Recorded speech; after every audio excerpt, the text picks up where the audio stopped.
পবিত্র জুমার দিন, এই জুমার দিন সম্পর্কে হাদিস শরীফের ভিতরে আসছে, যে ব্যক্তি সর্বপ্রথম জুমার নামাজ আদায় করার জন্য মসজিদে আসবে, ওই ব্যক্তির আমল নামায় আল্লাহ তাআলা একটি উট কোরবানি করলে যে নেকি, সেই নেকি লিখে দিবেন। সকলে বলি না সুবহানাল্লাহ। সাহাবা ইকরামদেরকে কোনো আমলের কথা বললে সাহাবা ইকরামের ভিতরে ওই নেক আমলের প্রতিযোগিতা শুরু হয়ে যাইত, যে আমি অন্য থেকে বেশি নেকি কামাই করব কিভাবে। এই ফিকির সাহাবা ইকরামের ভিতরে সব থেকে বেশি ছিল।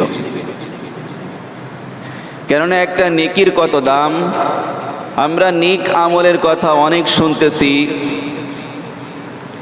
অনেক আমলের কথা, অনেক ফজিলাতের কথা কোরআন হাদিস থেকে শুনতেছি, কিন্তু আমাদের ভিতরে সেই আমলের জজবা, নেকের কাজে প্রতিযোগিতা করা, অগ্রগামী হওয়া, অগ্রসর হওয়ার প্রতিভা, সেই মানসিকতা আমাদের ভিতরে তৈরি হইতেছে না।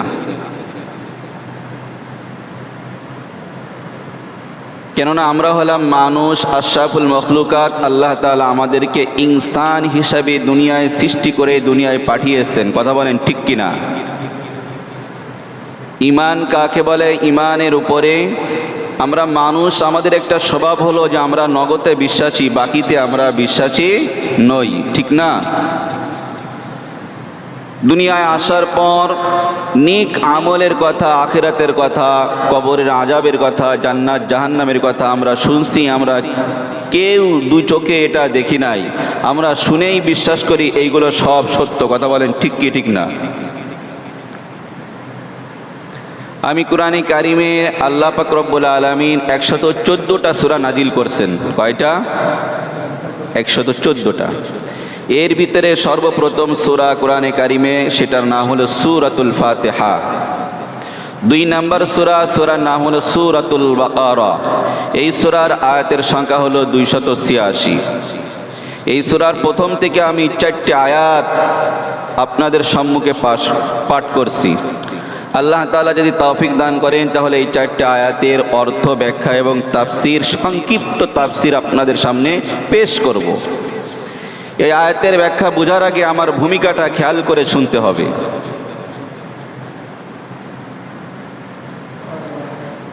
আল্লাহ তাআলার জন্য যদি কোনো ব্যক্তি জিকির করে, একবার সুবহানাল্লাহ বলে, হাদিস শরীফের ভিতরে আসছে ওই ব্যক্তির জন্য আল্লাহ তাআলা জান্নাতের ভিতরে এমন একটা গাছ তৈরি করে দেন, যে গাছের ছায়া একটা দ্রুতগামী ঘোড়া 500 বছর দৌড়ানোর পরেও ওই গাছের ছায়া শেষ করতে পারে না। জোরে বলি না একটু সুবহানাল্লাহ। এটা আমাদের দরকার কি দরকার না? একটা নেকির কত দাম, এটা কি আমি আপনি জানি না? আমরা তুচ্ছ তাচ্ছিল্য, আমরা ছোট্ট ছোট্ট নেক আমলকে আমরা ছোট মনে করে এইগুলা ছেড়ে দিই, কিন্তু এটা ছোট মনে করে ছেড়ে দেওয়ার কোনো সুযোগ নাই ভাই। কারণ কি? কিয়ামতের ময়দানে এমন পরিস্থিতি হবে যে মানুষ একটা নেকির কারণেও অনেকে জান্নাতে যাইতে পারবে না। তাহলে একটা নেকির দাম আছে না নাই? আছে না? আর ওই দিন এমন একটা পরিস্থিতি তৈরি হবে, এমন একটা পরিবেশ তৈরি হবে যে কোথাও কারো কাছে গেলে একটা নেকি কেউ দিতে রাজি হইবে না, কেউ কাউকে চিনবে না, নেকি দেওয়ার তো প্রশ্নই আসে না।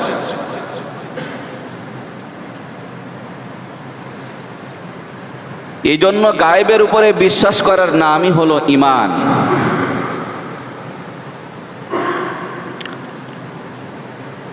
অদৃশ্য জিনিসের উপরে বিশ্বাস করার নাম হলো ঈমান।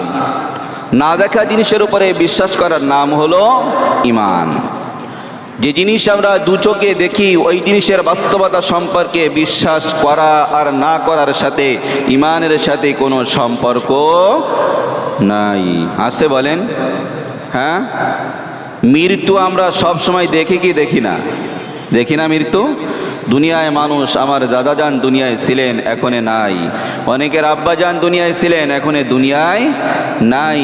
যারা একবার দুনিয়ার থেকে চলে যাইতেছে তারা আর কখনো এই দুনিয়ার বুকে ফিরে আসবে না। তো এটা আমি আপনি বিশ্বাস করি চাই না করি, এই মৃত্যুটা আমাদের সকলের প্রত্যেকের জিন্দেগিতে এটা ঘটবে কি ঘটবে না? সবাই একটু কথা বলি, ঘটবে না? ঘটবে। এই পৃথিবীর বুকে আমি আপনি কেউ থাকতে পারবো না। আল্লাহ রব্বুল ইজ্জত কোরআনে হাকিমের ভিতরে অনেকগুলো আয়াত নিয়ে আসছেন। এই আল্লাহ তাআলা 114টা সূরার শুরুতে, অনেক সূরার শুরুতে আল্লাহ পাক রব্বুল আলামিন শুধুমাত্র হরফ দিয়ে শুরু করছেন। অনেক সূরার শুরুতে আল্লাহ পাক রব্বুল আলামিন যুক্ত অক্ষর দ্বারা শুরু করছেন। তো আল্লাহ তাআলা সেই ধারাবাহিকতায় সূরাতুল বাকারার শুরুতে আল্লাহ পাক রব্বুল আলামিন বলতেছেন, আলিফ লাম মিম যালিকাল কিতাবু লা রাইবা ফীহি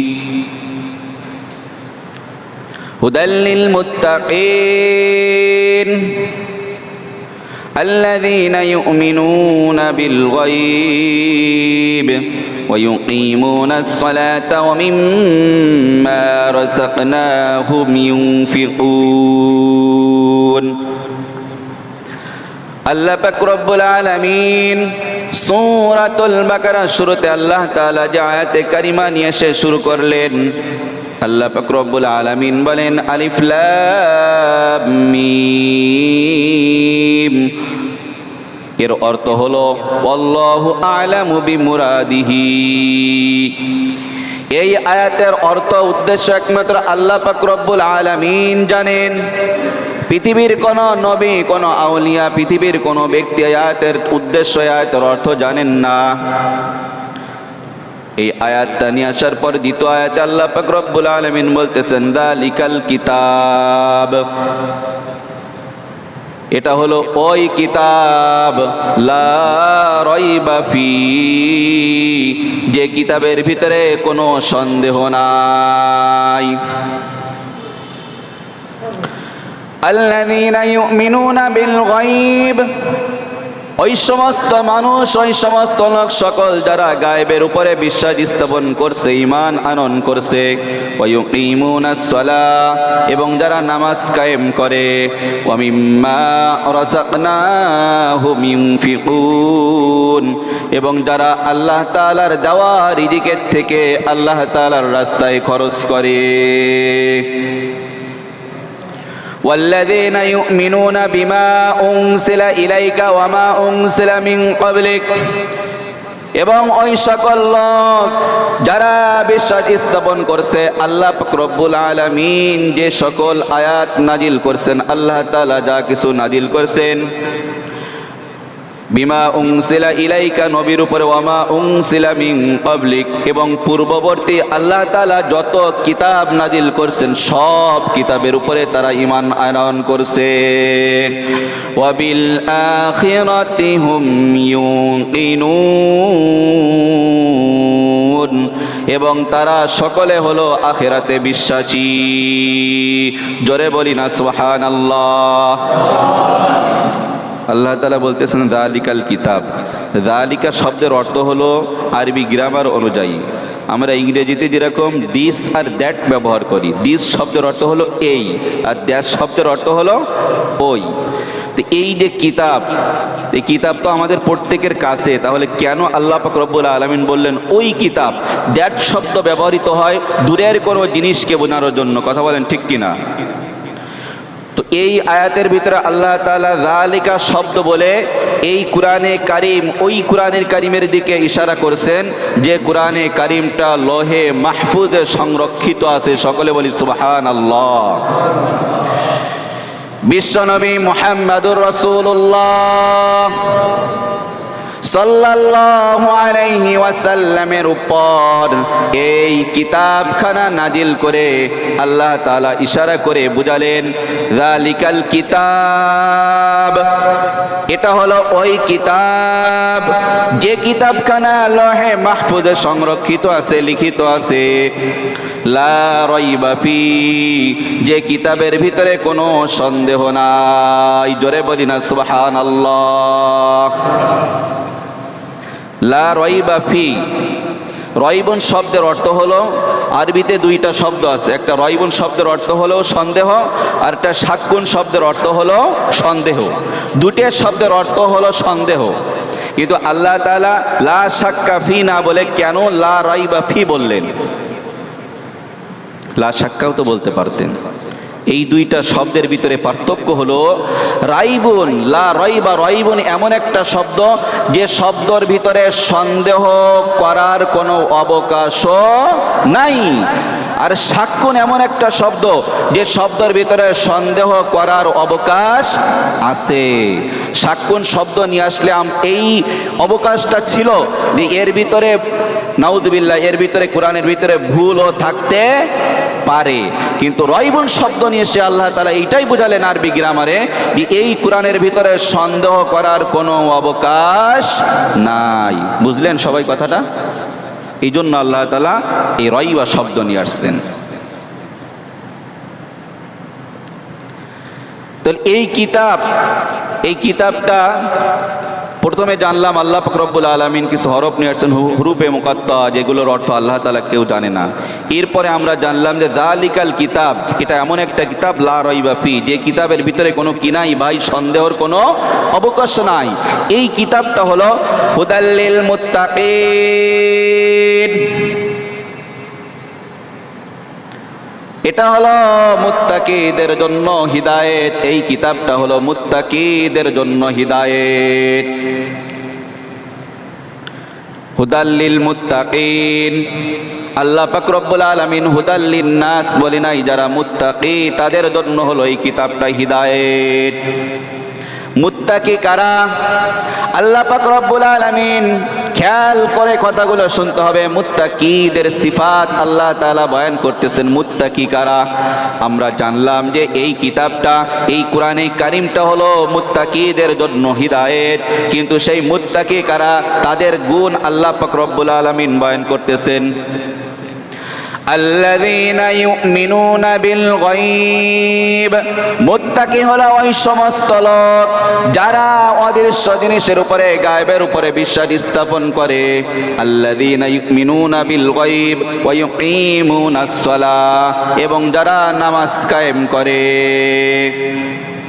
ওয়ামিম্মা রাযাকনাহুম ইউনফিকুন, এবং যারা আল্লাহ তাআলার দেওয়া রিজিক থেকে আল্লাহ তাআলার রাস্তায় খরচ করে। জোরে বলি না সুবহানাল্লাহ। তিনটা সিফাত বয়ান করলেন মুত্তাকিদের জন্য। এক নম্বর সিফাত হলো যারা গায়েবের উপরে ঈমান আনয়ন করছে, অদৃশ্য জিনিসের উপরে বিশ্বাস স্থাপন করছে। আমরা আল্লাহ তাআলাকে দেখি নাই কিন্তু আল্লাহকে বিশ্বাস করি, কথা বলেন ঠিক কিনা? সাতটা জিনিসের উপরে আমরা ঈমান আনয়ন করছি। আমানতু বিল্লাহি ওয়া মালাইকাতিহি ওয়া কুতুবিহি ওয়া রুসুলিহি ওয়াল ইয়াউমিল আখির ওয়াল কদরি খাইরিহি ওয়া শাররিহি মিনাল্লাহি তাআলা ওয়াল বা'সি বাদাল মাউত। আমরা আল্লাহকে দেখি নাই কেউ কখনো, তবু আমরা বিশ্বাস করি আল্লাহ তাআলা আছেন। ফেরেশতা দেখি নাই, তবুও বিশ্বাস করি ফেরেশতা আছে। আমরা কোনো নবী রাসূলদেরকে দেখি নাই, তবু আমরা বিশ্বাস স্থাপন করি নবী রাসূল আছে, কথা বলেন ঠিক কিনা? আমরা কিয়ামতের ময়দান দেখি নাই, আখিরাত দেখি নাই, আখিরাত সম্পর্কে আমরা সকলেই বিশ্বাস করি আখিরাত কিয়ামতের ময়দান এটা কায়েম হবে। আমরা মৃত্যুর পরে আমাদের সঙ্গে ভালো মন্দ, আমাদের তাকদীরের ভালো মন্দর উপরেও আমরা বিশ্বাস করি। আমাদের জীবনে যেগুলো ভালো ঘটে সেটাও আমরা মেনে নেই, আল্লাহ তাআলার পক্ষ থেকে যেগুলো ভালাই আসে সেটাও আমরা মেনে নেই আল্লাহ পাক রব্বুল আলামিনের পক্ষ থেকে, কথা বলেন ঠিক কিনা? আল্লাযীনা ইউমিনুনা বিল গায়ব। আমরা কেউ জান্নাত দেখি নাই, আমরা কেউ আমাদের দুই চোখ দিয়ে জাহান্নাম দেখি নাই। আমরা শুধু এই জমিনের থেকে আসমান দেখি, ৭তম আসমান আমরা কেউ কখনো দেখি নাই। আমরা জান্নাতের নাজ নিয়ামত দেখি নাই, আমরা জাহান্নামের কঠিন বিভীষিকাময় শাস্তিও আমরা কেউ দেখি নাই। তবু আমরা মানি এইগুলো সব হলো সত্য, কথা বলেন ঠিক কিনা? ভালো মন্দ তাকদীরের উপরে আমরা বিশ্বাস স্থাপন করি। আমাদের জীবনে যেগুলো ঘটে যায়, ভালো হোক আর মন্দ হোক, সব জিনিসের ভিতরে আমাদের জন্য কল্যাণ। কথা বলেন ঠিক কিনা? ছোট্ট একটা ঘটনা মনে পড়ে গেল। এই তাকদীরের উপরে বিশ্বাস স্থাপন করা, আমরা আমাদের জীবনে অনেক সময় অনেক ঘটনা ঘটে যায় যেগুলো আমরা মনে করি এটা আমাদের জন্য খারাপ এবং আমাদের জন্য আফসোস এবং পরিতাপের কারণ। কথা বলেন ঠিক কিনা? অল্প কয়েকদিন আগে ইন্ডিয়ার থেকে একটা বিমান ইংল্যান্ডে যাওয়ার উদ্দেশ্যে ছাড়ছে। দেখছেন এই সংবাদ? কেউ দেখছেন? 242 জন যাত্রী ছিল ওই বিমানে, ক্রু সহ। একটা মেয়ে, ওই বিমান তার ফ্লাইট, সেও লন্ডনে যাবে, ওই বিমানেই তার ফ্লাইট। আসতে মাত্র 10 মিনিট লেট হয়েছে। কয় মিনিট বলেন? 10 মিনিট। আচ্ছা বলেন, বিমানের ফ্লাইট যদি তার লেট হয়ে যায় তাহলে কত বড় আফসোস এবং কষ্টের কারণ হতে পারে তা এই মানুষটার জন্য। কথা বলেন একটু।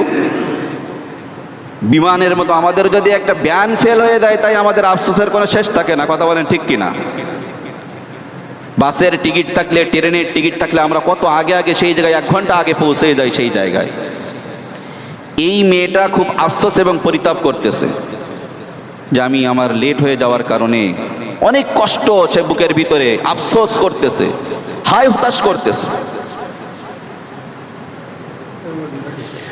এই হায় হতাশ করতে করতে তার বুকের ভিতর অনেক কষ্ট যে সে যদি আর 10 মিনিট আগে যদি ওই এয়ারপোর্টে আসতো তাহলে তার ফ্লাইটটা মিস হয়ে যেত না।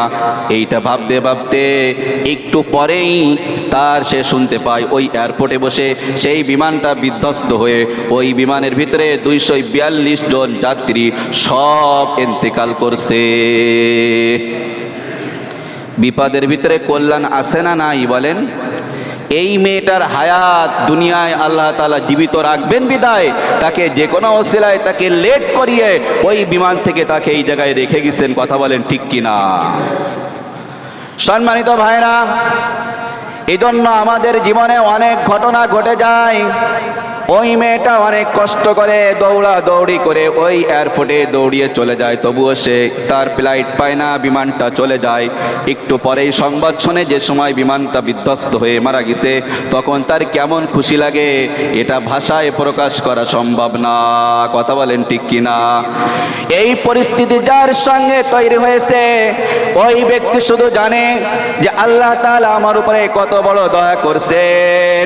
কিন্তু যখন তার ফ্লাইটটা মিস হয়ে যায় তখন সে আল্লাহ তাআলার কাছে কত অভিযোগ করছে, আল্লাহ যদি আপনি চাইতেন তাহলে আমাকে এই ফ্লাইটটাও আপনি ধরিয়ে দিতে পারতেন। কথা বলেন ঠিক কিনা? বিপদ সব সময় আমাদের জীবনে ক্ষতির জন্য আসে না, বিপদ অনেক সময় আমাদের জীবনে অনেক উপকার করার জন্য আসে। কথা বলেন ঠিক কিনা? ভালো মন্দ তাকদীরের উপরে আমরা বিশ্বাস করি, ঠিক না? এটা মুত্তাকিদের 1 নম্বর গুণ। যারা গায়েবের উপরে, অদৃশ্য জিনিসের উপরে বিশ্বাস স্থাপন করে। আল্লাহ তাআলা আমাদেরকে দুনিয়ায় পাঠানোর পর কিয়ামতের ময়দানে আল্লাহ তাআলা আমাদের কাছ থেকে হিসাব নেবেন কিনা ভাই? হিসাব নেবেন না? এই হিসাব আমাদের প্রত্যেকেই দিতে হবে। যদি আমরা এই কথার উপরে বিশ্বাস রেখে থাকি তাহলে তো আমাদের দ্বারা আল্লাহ তাআলার হুকুম কখনোই ছুটে যেতে পারে না। সম্মানিত ভাইরা আমার, আমরা যদি একথা আমাদের দিলে যদি বিশ্বাস করে থাকি, মৃত্যুর পর আমাদেরকে আবার পুনরুত্থান করা হবে, মৃত্যুর পর আমাদেরকে পুনর্জীবিত করা হবে, আমাদের ভিতরে আমাদের রূহকে ফিরিয়ে দেওয়া হবে, দেওয়ার পর আমাদের কাছ থেকে হিসাব নেওয়া হবে। হাদিস শরীফের ভিতরে বিশ্বনবী বলেন, আউয়ালু মা ইউহাসাবু বিহিল আবদু ইয়াউমাল কিয়ামাতিস সালাহ। কিয়ামতের দিন সর্বপ্রথম মানুষের কাছ থেকে তাদের নামাজের হিসাব লওয়া হবে। এই হিসাবে মানুষ যদি পাশ করে যায়, বাকি হিসাবগুলো আল্লাহ তাআলা এই হিসাবের জন্য, নামাজের এই হিসাবের জন্য বাকি হিসাবগুলাও আল্লাহ পাক রব্বুল আলামিন আমাদের জন্য আহসান এবং সহজ করে দিবেন। জোরে বলি না সুবহানাল্লাহ। সম্মানিত ভাইরা, এই জন্য আমাদের এক ওয়াক্ত নামাজ ছাড়া যাবে না। নামাজ হলো আমাদের জীবনের সব থেকে বড় ইবাদত। এই নামাজ যদি আমরা ত্যাগ করি, কাল কিয়ামতের ময়দানে আমরা আল্লাহ তাআলার কাছে কি জবাব দিব, আমরা কিভাবে দাঁড়াইবো আল্লাহ পাক রব্বুল আলামিনের সামনে? নামাজের হিসাবে যদি ফেল হয়ে যায়, তাহলে আমাদের জন্য কিয়ামতের ময়দানটা বড় বিপদের কারণ হয়ে যাবে। আল্লাহ পাক রব্বুল আলামিন মুত্তাকিদের 2 নম্বর গুণ বয়ান করতেছেন, ওয়া ইয়াকিমুনাস সালাহ, যারা নামাজ কায়েম করে এদের জন্য হলো এই কোরআনে কারীমটা হিদায়াত। মুত্তাকিদের জন্য আল্লাহ পাক রব্বুল আলামিন বলছেন এই কোরআনে কারীমটা হলো হিদায়াত। মুত্তাকিদের গুণ বয়ান করতে যে আল্লাহ তাআলা বলতেছেন, যারা না দেখা জিনিসের উপরে বিশ্বাস স্থাপন করে তারা হলো মুত্তাকি। 2 নম্বরে যারা নামাজ কায়েম করে তারা হলো মুত্তাকি। কথা বলেন ঠিক কিনা? আমরা সকলে মুত্তাকি হতে চাই? সবাই চাই ভাই, সবাই। তাহলে কি নামাজ ছাড়া যাবে? কথা বলেন। আমরা যদি নামাজ ছেড়ে দিই তাহলে মুত্তাকি হতে পারবো? সম্ভব? কখনোই সম্ভব নয়।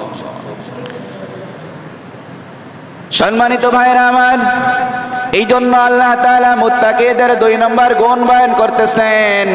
মুত্তাকিদের 2 নম্বর গুণ হলো যারা নামাজ কায়েম করে, ওয়া ইয়াকিমুনাস সালাহ, যারা আল্লাহ তাআলার এই নামাজ কায়েম করার কথা বলছে, নামাজ পড়ার কথা বলে নাই, কিন্তু ভালো করে বুঝেন। একটা হলো নামাজ পড়া আর একটা হলো কায়েম করা। ওয়া ইয়াকিমুনাস সালাহ, যারা নামাজ কায়েম করে। কায়েম করার ভিতরে আর পড়ার ভিতরে কিন্তু পার্থক্য আছে, আছে না? আছে না পার্থক্য? বলেন। কায়েম মানে প্রতিষ্ঠিত করা।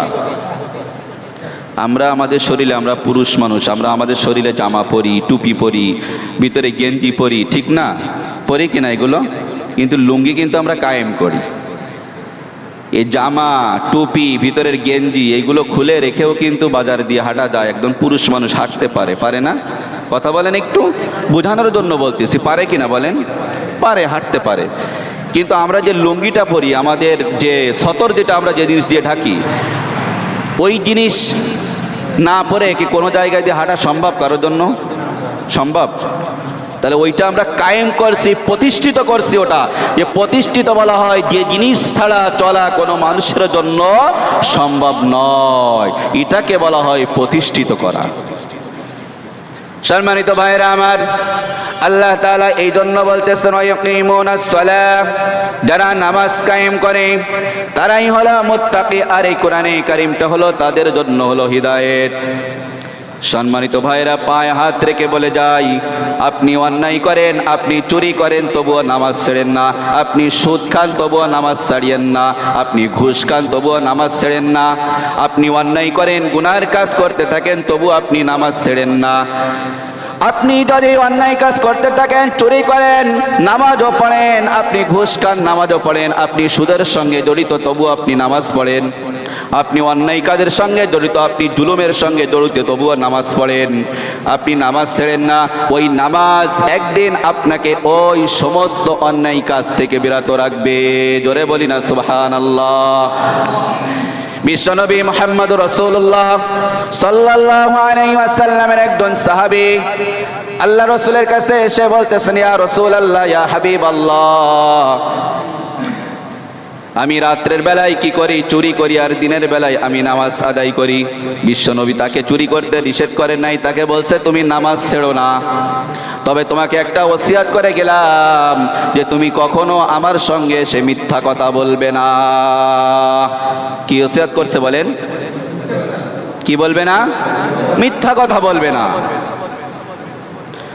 বিশ্বনবীর ওসিয়াত শুনে ওই ব্যক্তি চলে যায়। নবীজি আমাকে চুরি করতে নিষেধ করে নাই, কিন্তু আমাকে বলছে যে তুমি আমার কাছে এসে কখনো মিথ্যা কথা বলবে না। রাত্রে বেলায় যে সময় হয়ে যায়, তার অভ্যাস অনুযায়ী সে চুরির জন্য রেডি হয়ে যায়।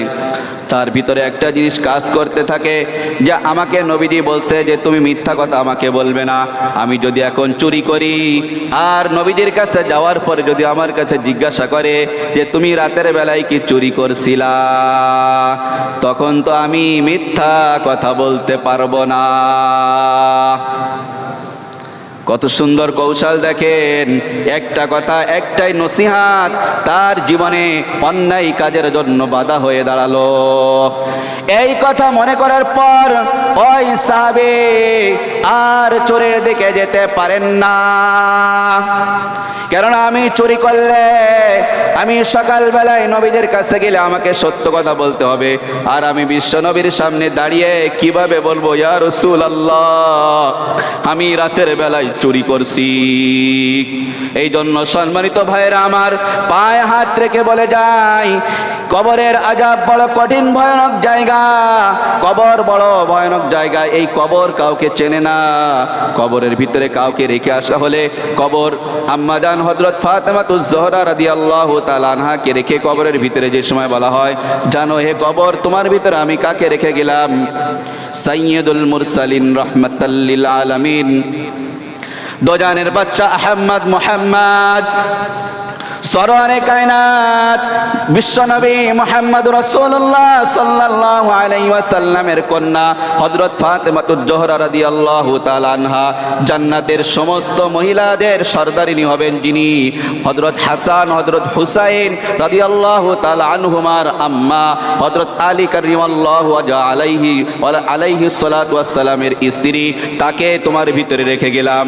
কবরের জবান খুলে যায়, কবরের জবান আসমান থেকে মালিক কবরের জবান খুলে দেয়।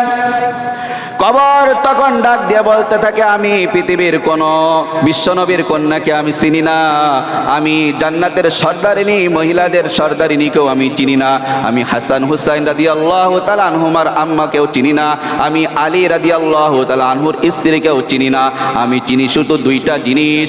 আমার ভিতরে যে দুইটা জিনিস নিয়ে আসবে, আমি কবর দেখতে পাবে আমার আচরণ কত সুন্দর। একটা হলো ঈমান, আর একটা হলো আমল। ঈমান আর আমল নিয়ে আমার ভিতরে আসলে আমি কবর আমার মতো ভালো আর দুনিয়ার ভিতরে এই আখিরাতের জগতে কেউ নাই। আর যদি কেউ ঈমান এবং আমল না নিয়ে আমি কবরের ভিতরে আসে, তাহলে আমার মতো ভয়ঙ্কর এই আখিরাতের জগতে, কবরের জগতে আর কেউ হবে না। সম্মানিত ভাইরা, পায়ে হাত রেখে বলি যে এখনো সময় আছে, আসার সিরিয়াল আছে কিন্তু যাওয়ার কোনো সিরিয়াল নাই। আল্লাহ তাআলার হুকুম, প্রত্যেক দিন 5 বার আমাদেরকে এই মাইকের মাধ্যমে আমাদেরকে আহ্বান করা হয়, আসো আসো হাইয়া আলাস সালাহ, নামাজের দিকে আসো, নামাজের দিকে আসো। এই আওয়াজ আমি আপনি মুসলমান হওয়ার পরেও আমাদের কানে এই আওয়াজের ধ্বনি পৌঁছায়, তারপরে আমরা কিভাবে বসে থাকি? আমি আপনি মুসলমান, আবার কিয়ামতের ময়দানে আখিরাতের জগতের উপরে আমরা ঈমান আনয়ন করছি, আমরা বিশ্বাস করি কিয়ামতের দিন সর্বপ্রথম আবার নামাজের হিসাব লওয়া হবে, এটাও আমরা বিশ্বাস করি। তারপরেও কিভাবে আমরা বসে থাকি? আল্লাহ পাক রব্বুল আলামিন আমাদেরকে প্রত্যেক দিন 5 বার আমাদেরকে আল্লাহ তাআলার জন্য ডাক দিতেছেন। সম্মানিত ভাইরা, এই জন্য মুত্তাকিদের জন্য এই কোরআনটা হলো হিদায়াত। এই কোরআনে কারীম আল্লাহ পাক রব্বুল আলামিন মুত্তাকিদের সর্বপ্রথম সিফাত বয়ান করছে, যারা গায়েবের উপরে ঈমান আনয়ন করে। 2 নম্বর, যারা নামাজ কায়েম করে। নামাজ কায়েম করা ছাড়া আমাদের আর কোনো উপায় নাই। রাজি আছি সবাই নামাজ পড়তে? ভাই 5 ওয়াক্ত নামাজ শুরু করা যাবে না? এটা আমাদের ব্যর্থতা যে আমরা আপনাদেরকে সুন্দরভাবে বোঝাইতে পারি না, ঠিক না? আপনাদের কোনো দোষ না, আমাদেরই দোষ। আমরা আপনাদেরকে সুন্দর করে বোঝাইতে অক্ষম যে নামাজ কত ফজিলাতপূর্ণ আমল, কিয়ামতের দিন বড় বিপদে আমাদেরকে পড়ে যেতে হবে, এটা আমরা আপনাদেরকে বোঝাইতে পারেন না, এই জন্য আপনারা মসজিদে আসেন না। সম্মানিত ভাইয়েরা, এখনও শুরু করি নামাজ, মৃত্যুর মিছিল চলতেছে চতুর্দিকে, কখন আমি আপনি চলে যাব দুনিয়ার থেকে কেউ বলতে পারি না, কেউ আমার কথা স্মরণ রাখবে না। ভাই, সবাই স্বার্থর পিছনে আমি আপনি দৌড়াইতেছি। 2 দিন যাবে, 1 দিন, 2 দিন, 3 দিন যাওয়ার পরে আমাকে আর কেউ মনে রাখবে না। ভাই, কেউ মনে রাখবে না। আপনি কোটি কোটি কেনেন, 70 কোটি টাকা যদি রেখে যান, তবুও আপনাকে কেউ স্মরণ করবে না। বড় বিপদে কবরের ভিতরে আমাদেরকে পড়ে যেতে হবে। এই জন্য এখনও সময় আছে, আমরা নামাজ শুরু করি ভাই। আল্লাহ তাআলা আমাদেরকে নামাজ পড়ার তৌফিক দান করুক, সকলে বলে আমিন। সম্মানিত ভাইরা, মুত্তাকিদের 3 নম্বর গুণ এইটা বলে কথা শেষ। ওয়া মিম্মা রাযাকনাহুম ইউনফিকুন। মুত্তাকিদের জন্য হলো এই কোরআনে কারীমটা হলো হিদায়াত, আর মুত্তাকিদের জন্য 3 নম্বর গুণ হলো যারা আল্লাহ তাআলার দেওয়া রিজিক আল্লাহ পাক রব্বুল আলামিনের রাস্তায় খরচ করে। জোরে বলি না সুবহানাল্লাহ। সম্পদ এটা আমাদেরকে কে দিয়েছেন?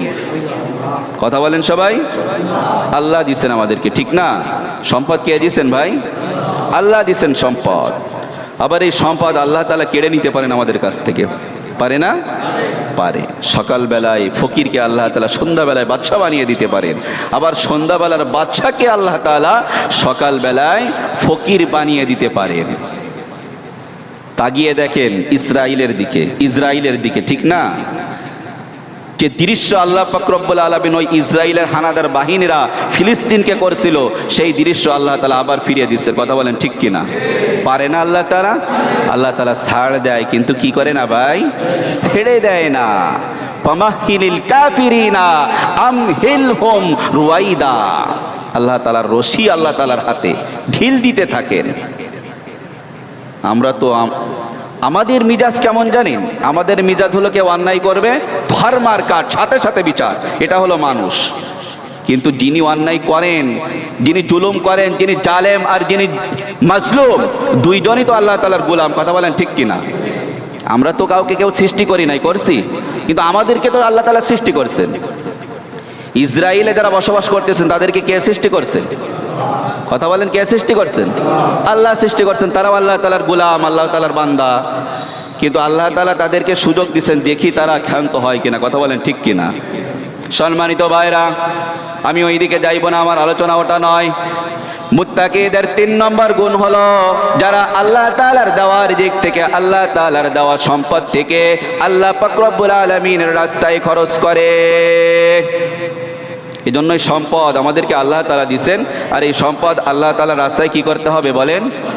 ব্যয় করতে হবে, খরচ করতে হবে। এটা আমার আখিরাতের পুঁজি হয়ে থাকবে, ঠিক কিনা? আমি যেটা ব্যয় করব, মানুষ বলে যে আমাদের কি, আমাদের হলো 2টা জিনিস। আমরা যেটা খাই, আহার করি, এবং আমরা যেটা পরিধান করি, এইটা হলো আমার। কথা বুঝতেছেন তো? আমরা যেটা খাই, যে খাবারটা খাই, এটা হলো আমার। খাবার খেলে আমি সুস্থ থাকি। আমরা যে পোশাক পরিধান করি, পোশাক পরলে আমাদের শরীরের রোদ, বৃষ্টি, তাপ, শীত, গরম থেকে আমাদের শরীরকে হেফাজত করে, এটা হলো আমার। আর আমি আপনি যেটা দান সদকা করে আখিরাতের জন্য জমা করে, এটা হলো আমার। আর বাকি আমার যা কিছু আছে, আমি হলাম সব কিছুর জন্য চৌকিদার। কি বলেন? চৌকিদার। একটা ঘটনা মনে পড়ে গেল, আজীব এক ঘটনা, কিন্তু সময় নাই এই জন্য বলবো না। আজীব এক ঘটনা মনে পড়ে গেল। আল্লাহ তাআলা, যাই হোক, এখন আমাদের সম্পদ এটা আল্লাহ তাআলার রাস্তায় ব্যয় করতে হবে। সব জায়গায় ব্যয় করা যাবে? যাবে বলেন? সব জায়গায় ব্যয় করা যাবে? যাবে না। আমরা যদি মসজিদে, মাদ্রাসায়, এতিমখানা, লিল্লাহ বোর্ডিং ভালো কাজে ব্যয় করি, তাহলে আমার ওই সম্পদ সেটা আমার জন্য কল্যাণকার হবে। কিন্তু আমি যদি অন্যায় কাজে, গুনার কাজে ব্যয় করি, তাহলে আমার ওই সম্পদ আমার জন্য কল্যাণকার হবে না।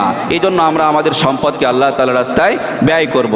আল্লাহ পাক রব্বুল আলামিন আমাদের সকলকে মুত্তাকিদের 3টে গুণে গুণান্বিত হয়ে এই কোরআনে কারীম যেন আমাদের জন্য হিদায়াতের বাণী হয়, আল্লাহ তাআলা সেই তৌফিক দান করুন। সকলে বলি আমিন।